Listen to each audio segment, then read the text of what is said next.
Ma'am volume कम आ रही है आपकी। Is that fine now? Yes, sir. Jashan, try to put Yes, ma'am. earphones. Try to put earphones, bete. You're using it on the speaker. Use on earphones. Yes. Only then you'll be able to clearly hear it. Okay. So I was telling you that this passage carries 5 paragraphs, which we do not follow. Incredibles does not follow this pattern of 5 paragraphs. We prefer only 4 paragraphs. That is, first is introduction, second is BP1, third is BP2, and fourth is conclusion. हम जो ये one sided view prefer करते हैं, we prefer only one sided. Okay, disagreement has to go complete in disagreement and agreement has to go complete in agreement. जो ये एक paragraph दिया हुआ है, इस तरह का पैराग्राफ अगर हम दोनों व्यूज बीच में दिखाना चाहते हैं तो only and only it is used in, जब हम कहते हैं ना do the advantages outweigh the disadvantages, जब इस तरह का टॉपिक आता है तब हम अगर किसी चीज की एडवांटेज ज्यादा बता रहे हैं तो हमारा BP1 पूरा एडवांटेज में जा रहा है, BP2 का 1 पॉइंट एडवांटेज में और 1 पॉइंट डिसएडवांटेज में, जिससे हम ये दिखा रहे हैं कि हमारे पास 3 तो एडवांटेज है और 1 डिसएडवांटेज है, तो हमारी एडवांटेजेस ज्यादा हैं डिसएडवांटेजेस से। और जब हम डिसएडवांटेज लिखने जाएंगे, in that case you need to make sure that disadvantage लिखने से पहले आपने लिखना है हाउएवर। हाउएवर से पता लग जाता है कि हम कुछ ऑपोजिट बात करने जा रहे हैं, कि हमारे यहाँ से अब डिसएडवांटेज शुरू होने जा रही है। I repeat this point. In BP1 you will write 2 advantages. In body paragraph 2 you will write 1 advantage, and then you will write however, comma, and you will start your disadvantage. However लिखने से आपको पता लग जाएगा that's a opposite thing that you're going to start now. Opposite point that you're going to begin. Your view is opposite to that. So advantage ज्यादा हो तो 3 advantage और 1 disadvantage, और अगर disadvantage ज्यादा हो तो 3 disadvantage और 1 advantage however के बाद। तो वो वाला पैटर्न हम सिर्फ और सिर्फ outweigh में करते हैं, do the advantages outweigh disadvantage और do the disadvantage outweigh the advantages, alright? And इस तरह के जब agreement की साइड हमें जाना होता है तो हम सिर्फ, yes बेटे मैम, जब ये क्वेश्चनिंग आती है to what extent do you agree और डिसएग्री, इसमें नहीं कर सकते ये वाली चीज भी? आप देखो पार्शियल जाना चाहो तो कर सकते हो, मनाई तो कोई भी नहीं है आपको। आप पार्शियल व्यू लिखो, I agree to some extent suppose, तो उसमें आप पार्शियल कर देते हो। आप क्या करते हो, एक तरीके से बोथ व्यूज एक्सप्लेन करने लग जाते हो, ठीक है राइट? एक तरीके से दोनों साइड के पॉइंट्स एक्सप्लेन ही हो रहे हैं ना, राइट? सम एक्सटेंट तक हो तो आप मतलब उसका जो सम एक्सटेंट मींस आप टॉपिक के फेवर में तो कम पॉइंट लिखोगे और ज्यादा पॉइंट्स आप किसके फेवर में लिखोगे, जो बात आपके फेवर, जो बात आप कहना चाह रहे हो।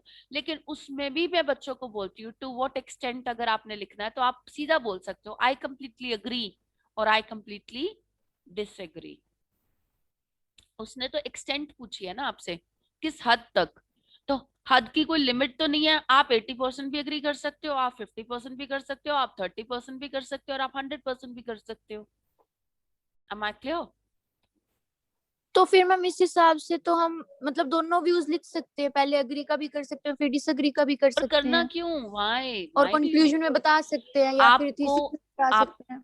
आपको बेटा ये लगता है कि तो फिर मैम जरूरी थोड़ी कि हम सारा ही मतलब अगर मैम अगर फिर ऐसे जरूरी थोड़ी ना कि एक्सटेंट वाला क्वेश्चन आए तो हम सारा अग्री ही करें। हाँ, अब सुनो मेरी क्योंकि वो एक्सटेंट पूछ रहे हैं ना कि किस हद बिल्कुल तक हम अग्री कर रहे हैं। बिल्कुल गुड तो हम क्वेश्चन, उसमें डिसएग्री का भी तो कर सकते हैं ना। Good question. सी बेटा, आटा गूंदने के लिए आप पानी थोड़ा थोड़ा भी डाल सकते हो और पानी एक बारी में पूरा भी डाल सकते हो, इट्स अप टू यू। अगर आपको पता है कि इतना पानी लगेगा इतने आटे में, आप पूरा डाल दो, ठीक है? चाहे आप थोड़ा थोड़ा डालो, आटा तो गूंद ही जाएगा, राइट? इसी तरीके से आपका टास्क तो हो ही जाएगा। आप उसको चाहे बोथ व्यूज एक्सप्लेन करो, चाहे वन साइड मतलब आप पूरा एग्री करो, चाहे पूरा डिसएग्री करो, चाहे आप उसमें थोड़ा पोर्शन कम पोर्शन एग्रीमेंट का डाल दो और बाकी डिसएग्रीमेंट का डाल दो, और vice versa. But what I want to say is at incredibles बहुत सारे इंस्टीट्यूट्स आपको कहेंगे पार्शियल व्यू करो, क्योंकि पॉइंट्स आसानी से बन जाते हैं, ठीक है, लेकिन मेरा ये मानना है दैट आज का नहीं बेटे, जब से मैं इस इंडस्ट्री में टीच कर रही हूँ, since then I tell my children. अभी मैं आपसे एक क्वेश्चन बोलूंगी, Raveena, do you want to go to Canada और Australia? Raveena, do you want to go to Canada और Australia?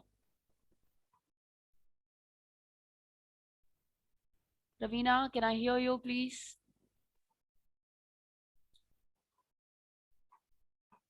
Do you want to go to Canada or Australia, beta? Ravina, ask to unmute, please. Ravina, can I hear you? I think we have lost the connectivity. I'll question.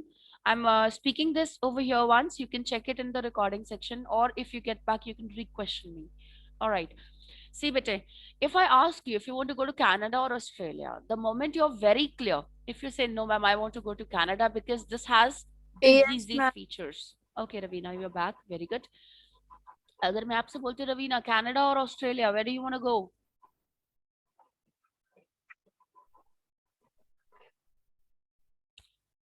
Ravina, can you hear us, please? Okay. See, you have to be very clear. Canada. Canada. See, you're very particular. You're very clear. Ma'am, I want to go to Canada. Why? You have your own reasons, a set of reasons that will justify why Canada and why not Australia. But if you say, ma'am Canada भी अच्छा है, Australia भी अच्छा है, ma'am कहीं पे भी चले जाएंगे, ठीक है, that does not give us a clear picture whether you are an aimed person or not, whether you have a clear aim in your life or not, right? ये एक साइकोलॉजिकल फैक्टर होता है। जब बच्चा एक साइड व्यू लिखने के लिए रेडी होता है ना, इसका मतलब वो बहुत कॉन्फिडेंट है कि वो पॉइंट्स लिख पाएगा, ठीक है। अगर आप एक, मैं ये मानती हूँ कि जब भी बोथ व्यूज का टॉपिक आता है, वो बल्कि ज्यादा गलत होने के चांसेस हमारे ज्यादा होते हैं। हमें लगता है कि हमारे पॉइंट्स दो उस साइड के दे देंगे, दो इस साइड के दे देंगे, चल जाएगा काम। लेकिन बोथ व्यूज के अंदर बहुत बार ऐसा होता है कि हम ना बेटे कॉन्ट्रडिक्टरी पॉइंट लिख जाते हैं, ऊपर जो पॉइंट लिखा है उससे ऑपोजिट पॉइंट नीचे लिख जाते हैं, मतलब कॉन्ट्रडिक्ट कर जाते हैं ऊपर वाले पॉइंट को। Benefits of living in cities, हम कह रहे हैं cities are spacious, they are highly developed, suppose spacious and highly developed, मैंने ऐसे लिखा suppose, और नीचे मैं लिख रही हूँ कि ऑपोजिट साइड में जा रही हूँ, इसके डिसएडवांटेजेस लिखने हैं, तो मैं लिख रही हूँ कि cities have less space, ठीक है, and very polluted। अब कोई डेवलप्ड नेशन होगा, अगर कोई रियली डेवलप्ड नेशन है तो वो अपने पॉल्यूशन लेवल का भी ध्यान रखेगा। एक बार आप इस चीज को प्लीज समझना, आपके कॉन्ट्रडिक्शंस बहुत आएंगे, आप इस पॉइंट पे बहुत आर्ग्यू भी करोगे, बट आप एक छोटी सी बात बताओ, जो एक डेवलप्ड देश है मींस उसके अंदर क्वालिटी हर चीज की, ना सिर्फ टेक्नोलॉजी की अच्छी है बल्कि एनवायरनमेंट भी अच्छा है, लाइफ भी अच्छी है। डेवलपमेंट का मतलब तो यही होता है ना, डेवलपमेंट का मतलब खाली ये नहीं होता कि ट्रेड डेवलप होगी, बिजनेस डेवलप हो गया। Is that clear? सो कई बार हम एडवांटेज जब हम किसी चीज के लिख रहे हैं तो उसी से ऑपोजिट हम उसी एडवांटेज का पॉइंट उठा के उसी की डिसएडवांटेज बना जाते हैं, और बच्चा समझ नहीं पाता कि एग्जामिनर कंफ्यूज हो सकता है, एग्जामिनर ये सोच सकता है that she is contradicting her points. अब एक तरफ मैं कह रही हूँ advertisements make the city look अगली, ठीक है, एडवर्टाइजमेंट जगह जगह लग जाती है जिसकी वजह से सिटी अगली लगती है, डिसएडवांटेज है। अब मैं इसकी एडवांटेज दे रही हूँ, अगली किस सेंस में यूज होता है मैम? अगली गंदा कर देती हैं बेटे एडवर्टाइज, जब हम जगह जगह हमारी मतलब पोस्टर्स पेस्ट हो जाते हैं, पेंट खराब हो जाता है दीवारों का, या फिर हम मतलब ना एक मेस हो जाता है जब हम देखते हैं एक दुकान के बाहर एक बोर्ड लगा हुआ है, एक दुकान के बाहर दूसरा बोर्ड लगा हुआ है, एक बोर्ड आगे है एक बोर्ड पीछे है, तो उसकी वजह से ना मतलब एक मेस हो जाता है, कई बार होता है अनऑर्गेनाइज भी लगे। मेस मीन सब कुछ मुच हो जाना, खराब हो जाना, मिक्स हो जाना, हाँ जी, ठीक है। तो हमें मतलब कहीं पे तो एक होता है सिमिट्री में चलना किसी चीज का, कि यहाँ पे इस दुकान का रेड कलर का बोर्ड लगा है तो सारे रेड कलर के ही बोर्ड लगेंगे एडवर्टाइजमेंट के, ठीक है। तो एडवर्टाइजमेंट्स के थ्रू एक बड़ा मेस हो जाता है, अगली लगती है, ये मेरा डिसएडवांटेज है। अब मैं कंफ्यूजिंग सा हो जाता है। हाँ, अब मैं इसी के एडवांटेज देखना इसी से मिलते जुलते पॉइंट से बना रही हूँ।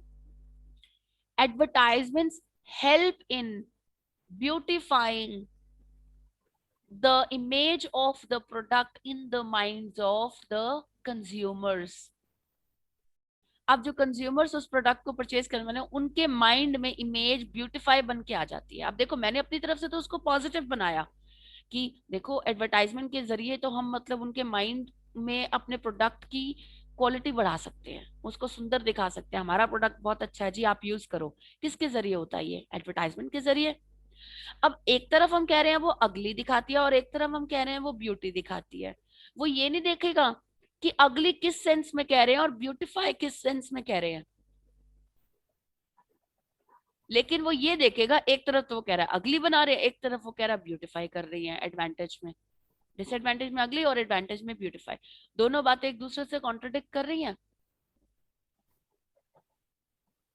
कॉन्ट्रडिक्ट ही कर रही हैं, ऑपोजिट जा रही हैं. कोई चीज अगली दिखाती है तो वो ब्यूटीफुल कैसे दिखा सकती है? उसका एडवांटेज कैसे हो सकता है? ये पॉसिबल ही नहीं है. जब रितिका मैम का काम पढ़ाना है तो वो स्विमिंग थोड़ा ना सिखाएंगी. मैं ऑपोजिट काम थोड़े ना कर सकती हूँ अपने प्रोफेशन से. I may have the skill to do that, but I am an expertise in teaching. So advertisements अगर किसी चीज को अगली कर रही हैं, वो अपना काम कर चुकी हैं, उनका कार्य अगली करना है, ब्यूटीफाई करना. हाउ कैन वी, मतलब चाहे वो करती हैं, ब्यूटीफुल भी करती हैं. कई ऐसी जगह से कई बार हमारी सीमेंटेड बिल्डिंग पड़ी होती है, लेकिन उसके ऊपर हम एक बैनर लगा देते हैं तो वो ब्यूटीफाइड हो जाती है. ठीक है, आप पेंट ना कराओ किसी दीवार को, लेकिन उस पर एक अच्छा सा बैनर लगवा दो, ब्यूटीफुल हो गया. Right? You get an advertisement pasted on that. So what I mean to say is, हो दोनों सकते हैं पॉइंट सही, लेकिन जब हम एक्सप्लेन कर रहे होते हैं, we fail to choose the right point, which sometimes contradict with our own advantage or disadvantage given. So both views का टॉपिक थोड़ा बल्कि ट्रिकी होता है बेटे. आप लोग घबराते हो, यू पीपल फियर, मैम एक साइड जाएंगे तो इतने पॉइंट्स कहाँ से सोचेंगे. उसके लिए जब मैं आपको डेली एक एग्जाम्पल रीड कराऊंगी, आपको समझाऊंगी, ऑटोमेटिकली इसके अंदर बेटे उसने देखो कितने पॉइंट्स दे रखे हैं, 5-6 पॉइंट्स दे रखे हैं उसने. फर्स्ट, ठीक है, first point. Secondly craft education. उसके बाद उसने यहाँ पे बोला हुआ है कि फोकस एंड कंसंट्रेट के ऊपर थर्ड पॉइंट है. उसके बाद अनदर गुड एडवांटेज ये दे रखा है फोर्थ पॉइंट की स्टीरियोटाइप्स ले जाते हैं. फिफ्थ पॉइंट उसने दे रखा है कि वो further more students can learn maths. Sixth point उसने दे रखा है कि finally such classes teach patience and perseverance. 6 point दे रखे हैं आपको. और इसी तरीके से आज से नहीं, since 2017-18 I have been teaching my students to always write one sided view, and आपको धीरे धीरे आपकी हैबिट बन जाएगी. यार रितिका मैम तो कहते हैं कि 6 पॉइंट से नीचे हमने सोचना ही नहीं है. 6 पॉइंट हर रोज यहाँ सोचेंगे तो पेपर में 4 पॉइंट तो हम इजीली लिख ही आएंगे ना. BP1 में 2 पॉइंट और BP2 में 2 पॉइंट, एक ही साइड के. बोथ व्यूज की जरूरत ही नहीं है. अगर आपका टॉपिक बोथ व्यूज का आ जाता है, उस दिन आप बहुत खुश होते हो, मैम बोथ व्यूज का टॉपिक आया था, अच्छे से कराए. हैपेंस. उस दिन टीचर को सबसे ज्यादा डर लगता है, बोथ व्यूज कर तो आया होगा, बस कुछ ऑपोजिट पॉइंट ना डाला आया हो, कॉन्ट्रडिक्टरी पॉइंट ना लिखा आया हो कुछ. और अगर मेरे बच्चे यहाँ पे वन साइडेड व्यू की हर रोज हैबिट कर रहे हैं, तो ट्रस्ट मी, मुझे बहुत ज्यादा कॉन्फिडेंट फील होगा कि चलो वन साइडेड व्यू अच्छे से लिखा है होगा, कॉन्ट्रडिक्शन नहीं होगी. क्योंकि कॉन्ट्रडिक्शन 5.5 पे ले जाती है, जिसमें एग्जामिनर को लगता है कि बच्चे ने टास्क अच्छे से नहीं समझाया, there is a confusion in the task. Contradiction डाल रखी है, एग्जामिनर खुद कंफ्यूज हो जाता है कि ये कहना क्या चाह रहा है, उसको स्ट्रेस लगाना पड़ता है. कई बार सोच, कई बार आप बहुत अच्छे से लिखाते हो बोथ व्यू, मैं ये नहीं कह रही, लेकिन कई बार वो जो चांसेस है ना, the slight chance of making a wrong point और राइटिंग समथिंग रॉन्ग कॉन्ट्रडिक्टरी, मैं स्लाइट चांस की बात कर रही हूँ, वो ज्यादा किस में रहता है? बोथ व्यूज में, पार्शियल में. क्लियर? सो उस वन साइड चांस को हटाने के लिए, प्लस बेटा आपकी लर्निंग को ग्रोथ इंप्रूव, आप यहाँ पे सिर्फ ये तो नहीं है ना कि मैम काम चलाने आ रहे हैं बस आइल्स क्लियर हो जाए. मैम आइल्स क्लियर होना जरूरी है बेटे, उसके साथ साथ आपकी लर्निंग हो रही है. This is your learning. I am trying to improve your thought process of your mind. आपका माइंड हर रोज जब 6 पॉइंट्स मिनिमम सोचेगा तो पेपर में आपको कभी भी दिक्कत नहीं आएगी वन साइडेड व्यू लिखने में. Am I able to put myself across right and clear? Yes, sir. Sure, Ravina? Ravina, are you there? Please be attentive, but I can't hear you. Message me. Give a raise hand. Yes, ma'am, I have heard it. Raise your hand. Give a raise hand if you're convenient.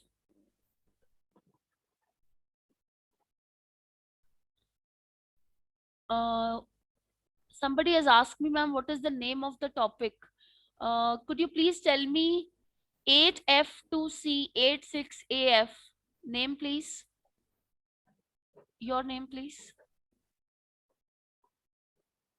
बेटे किसकी video चल रही है 8F2C 86AF code से? Ma'am धीरज की होगी मेरे को। ओके. मेरे ख्याल से मेरी है जी। जशन, यस मैम। जशन आपने टॉपिक पूछा बेटा मेरे से? Yes ma'am, yes ma'am. आपने क्लास लेट ज्वाइन की थी? Yes ma'am. Okay, I'll just show the topic once again. Okay, just a minute. Read the topic because हम लोग ending पे हैं. मैं आपको एक बार इसको पहले बोल रही हूँ.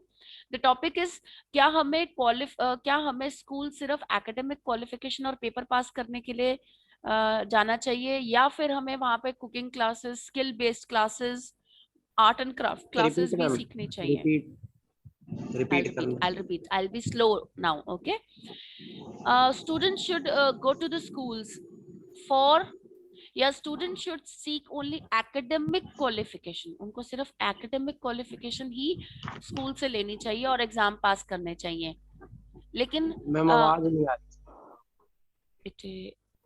Am I audible now? Yes ma'am. Okay. Do one thing. Listen carefully now.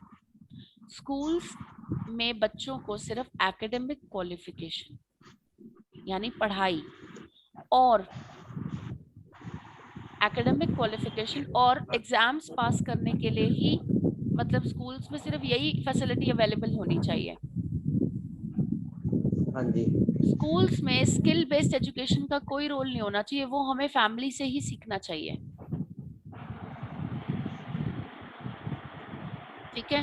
Skill based, हाँ, जैसे कुकिंग हो गई, स्यूइंग हो गई. ठीक है. हाँ जी। क्लियर? Yes ma'am. ओके. बेटे हवा की आवाज आ रही है काफी किसी की तरफ से. Please take care. कूलर चल रहा है या पंखा चल रहा है? Very good. Okay. So now we are on the ending. what they fail to see the second line of this paragraph. They believe that parents, उनको ये लगता है कि academic सिलेबस ही स्कूल में सिखाना चाहिए. ये उनके ऊपर बर्डन बहुत होता है बच्चों पे. तो ये सब जो एक्टिविटीज है स्किल बेस्ड, ये सिर्फ टीचर्स ना सिखा के parent, teacher should not teach, in fact only parents should teach these things at home. क्योंकि स्कूल में ऑलरेडी बच्चों पे भी बर्डन है और स्टाफ के पास भी बहुत सारा काम होता है. तो वो ये एक्टिविटीज नहीं सिखा पाएंगे. It's better parents only should teach them. What they fail to see is that वो लोग ये नहीं देखते कि is that young parents of today are lacking these skills. अब बेटा उसने क्या किया है, इसी के अंदर एक स्टेटमेंट ऐड करके इसने इस पूरे पैराग्राफ को एक साइड ही कर लिया है. जो लोग एडवोकेट करते हैं कि एकेडमिक क्वालिफिकेशन ही मिलनी चाहिए, वो ये फेल कर जाते हैं. देखना is that the young parents, आजकल के जो यंग पेरेंट्स हैं वो इन स्किल्स में खुद भी कामयाब नहीं है. बहुत सारे ऐसे पेरेंट्स हैं जिनको आज के टाइम में ये स्किल्स नहीं आती. क्योंकि बेटे हमारे पहले वाले जो, अब आज मुझे सिलाई बुनाई इतने अच्छे से नहीं आएगी, whereas my parents do, because हमारा फोकस किस पे है. It's a very very good point in your favour, disagreement के फेवर में ही है. Even the parents these days, the modern parents do not have skills of craft these days. Therefore, it is difficult for them to render them same to their children. अपने बच्चों को वो नहीं कर पाएंगे फॉरवर्ड. और वैसे भी आजकल के पेरेंट्स अपना करियर बनाने में ज्यादा बिजी हैं as compare to giving much time to their children. ये भी आपके 2 पॉइंट्स हैं कि उनके पास, पेरेंट्स के पास भी टाइम नहीं है, इसीलिए तो वो स्कूल में भेजते हैं कि बच्चा हमारा ओवरऑल राउंड डेवलपमेंट सीखे, ऑल राउंड डेवलपमेंट हो उसकी वहां पे स्कूल में. ठीक है, आप ये पॉइंट भी यूज कर सकते हो. So how can they teach their children what they themselves do not know? जो वो चीज खुद नहीं जानते स्किल की, वो अपने बच्चों को कैसे सिखाएंगे पेरेंट्स? स्कूल में वो फी इसीलिए पे करते हैं ना कि टीचर के पास ये क्वालिटी होगी, वहाँ डांस का लेक्चर भी होगा, म्यूजिक का भी होगा, आर्ट एंड क्राफ्ट का भी होगा, पढ़ाई का भी होगा. इसीलिए हम स्कूल भेजते हैं ना कि बच्चा सारी चीजें वहीं सीखे. नहीं तो हम घर पे ट्यूशंस ना लगा ले, एक टीचर के पास एक चीज भेज दे, एक टीचर के पास एक चीज भेज दे. स्कूल इसीलिए भेजा जाता है कि बच्चे की ओवरऑल डेवलपमेंट हो. तो इसीलिए स्कूल्स को ही कराना चाहिए ये सब कुछ. Also, if both parents are working, अगर दोनों पेरेंट्स वर्किंग हैं, they do not have time and patience to sit with their child and do those things. Nice points. बेटा 8 पॉइंट दे रखे हैं इसने, 8 पॉइंट. हर रोज एक सैंपल रीड करोगे तो ऑटोमेटिकली सीख जाओगे. The class is about to end again. We'll have to create a remove. We will be having a speaking discussion after this. To sum up, cooking, woodworking, dressmaking, etc. are important subjects which need to be incorporated. Again, a vocabulary. अगर हम would making की बात करें, would working मतलब लकड़ के ऊपर हम जो कलाकारी करते हैं, काम करते हैं, आर्ट एंड क्राफ्ट करते हैं, या ड्रेस मेकिंग, क्योंकि उसने इन्हीं तीनों की बात की है तो वो तीनों की बात कर और एटसेट्रा जोड़ रहा है. इसमें एक गलती है, एटसेट्रा हमें पूरा ही लिखना होता है, शॉर्ट फॉर्म में नहीं लिख सकते. ठीक है.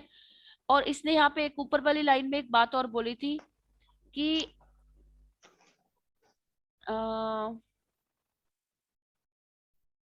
they don't have the, okay, they don't बोल रखा मैम. हाँ, they don't. यहाँ पे शॉर्ट फॉर्म अलाउड नहीं है बेटे, they don't, they do not आएगा. ठीक है.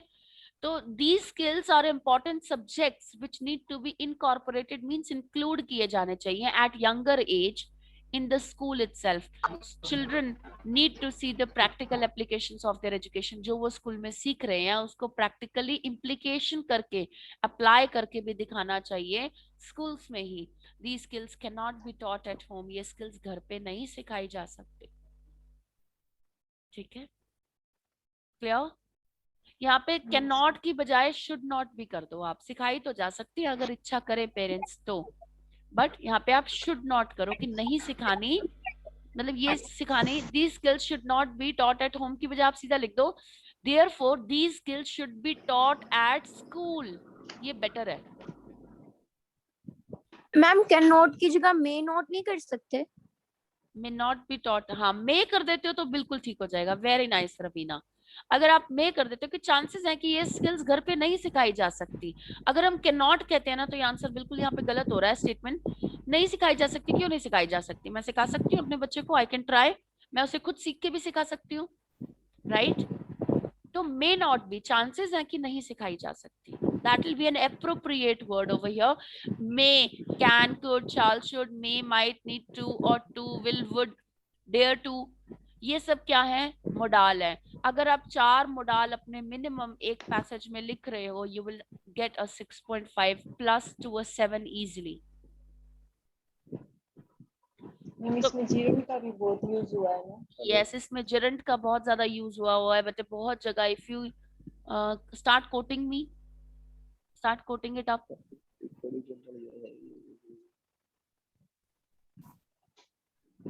देखो, from memorizing, memorize plus ing. ठीक है.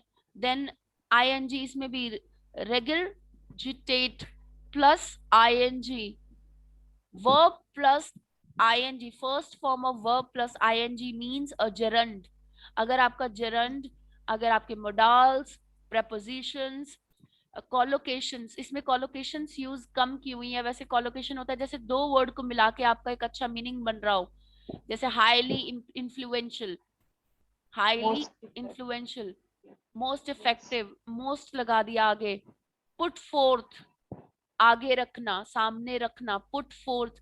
इनकी एक लिस्ट है. संतोष आप याद दिलाना बच्चों को, लिस्ट हम दे देंगे यहीं पे ऑनलाइन ही. ठीक है. and use them in your lexical resource, but ध्यान में रखना कि आपका टास्क रिस्पॉन्स गलत नहीं होना चाहिए. अगर टास्क रिस्पॉन्स गलत है तो लेक्सिकल रिसोर्स का कोई फायदा नहीं है. मैम ये क्यूरिकुला जो ऊपर दिया हुआ है ये गलत स्पेलिंग नहीं है? नो बेटा, curricula, curriculum means plural, curricula means single, एक सिलेबस में, करिकुला सिंगुलर, करिकुलम यूएम वाला यूएम वाला बेटे Curriculum. प्लूरल होता है, प्लूरल। सिंगुलर और प्लूरल होता है ना, जैसे पीपल और प्यूपिल होता है, प्यूपिल एंड पीपल, इसी तरीके से curricula is singular and curriculum is plural. Is that clear? Anything else that you want to ask me? Ma'am एक बार करिकुला और करिकुलम दोनों का एक बार एग्जांपल दे दो। Okay, curricula. All right, just a minute, beta. I'll open it up for you. Just a minute. See, beta, curricula means, curricula and curriculum is syllabus, beta. The government must try to inculcate at least one subject of physical education in the school curricula or school curriculum. Government को try करना चाहिए कि एक compulsory और a mandatory subject of physical education must be inculcated और incorporated और include किया जाना चाहिए in the school, school in the नहीं, इन स्कूल कर रही हूँ मैं यहाँ पे इसमें द क्यों दिया हुआ है, क्योंकि उस पर्टिकुलर टॉपिक से बात हो रही है।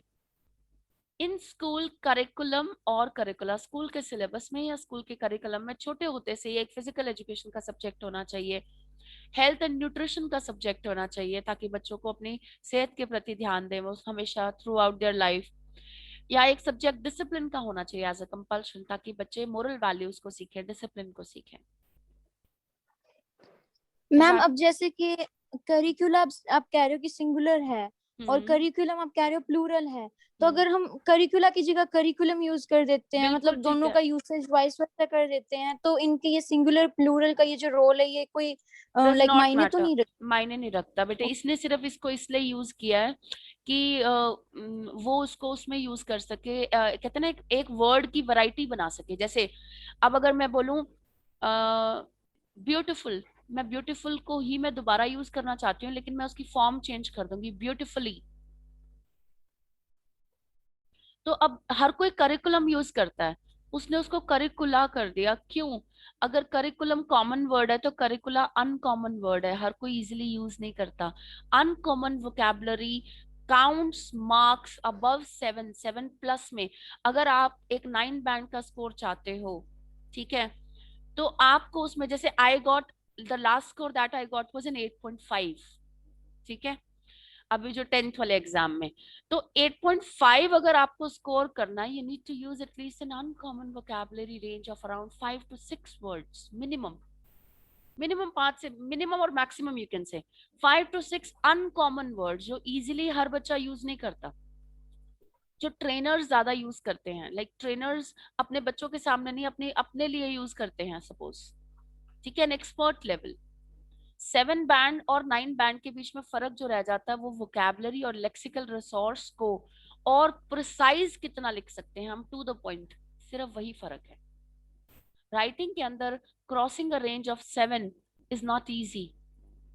7 से ऊपर जाना बहुत डिफिकल्ट हो जाता है, बिकॉज अगर हम वोकैब अच्छी डाल देते हैं तो हम प्रिसाइज नहीं लिख पाते, लेंथी लिख देते हैं।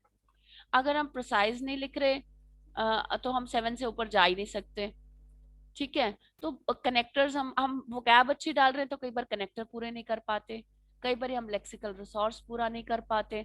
हमने दो हमने सिर्फ यू कैन से, अगर हमने सिर्फ 2 मोडाल्स यूज किए हैं, करने थे हमें 4 या 5 वैरायटी यूज करनी थी, एक जगह कैन, एक जगह मे, एक जगह विल, एक जगह शुड, लेकिन हमने वोकैबुलरी डाल दी। वोकैबुलरी डालने के चक्कर में मोडाल मिस हो गए, जेरेंड मिस हो गया, कोलोकेशन मिस हो गई, पंक्चुएशन में गलती कर दी, तो 7+ जाना बहुत ट्रिकी होता है। We need a wise practice for that.